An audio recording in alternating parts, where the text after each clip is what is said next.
I mean, baselining and then benchmarking are kind of like two sides of the same coin. Because your baseline helps you establish what the benchmark is, but benchmarking or the act of benchmarking is in a lot of ways stress testing or load testing or doing simulation tests. So yes, those definitely are. I mean, I hate to say it, but they shouldn't be considered best practices. They really should be normalized practice as you move through the development life cycle. But with the rapid pace of delivery, the demands that users have and our businesses have, unfortunately, we don't oftentimes have enough time to do enough benchmarking or enough of the load testing. It just sounds like a no-brainer. It sounds like an absolute no-brainer.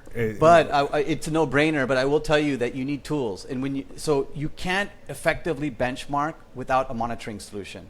Let me just say that. Let me cut to the chase, because we've been talking about monitoring this whole time. A lot of my clientele will have some sort of benchmarking taking place, and somewhat separately might be using Sysbench or HammerDB or even the TPC industry level benchmarks that are available to help them decide and see what their levels are, sustainable levels are for their database.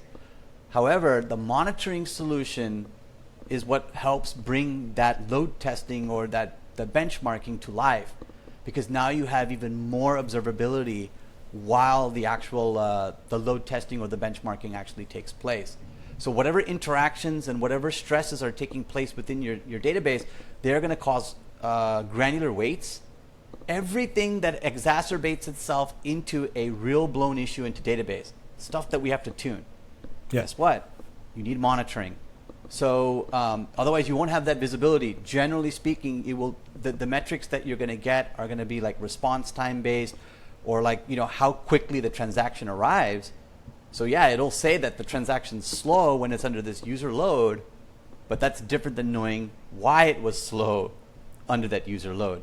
Yeah, and those reasons come to life when you have the monitoring sit behind it. And then even more than that, right? What if it's a canned application, but now it's something in the VM or it's something in the host, right? That needs to be optimized. Certainly we need observability there. So I'm trying not to preach too much, but I wanted to no, it's good. It's good. What I was going to say was I was speaking with chap Dennis, and he was talking about Benchmark Factory, and I'm just going to highlight that here at this point. Well, yeah, Benchmark Factory too. And it's part of great utility. It's part of our Toad product line. Great utility. Yeah, it's great utility. Definitely worth checking out.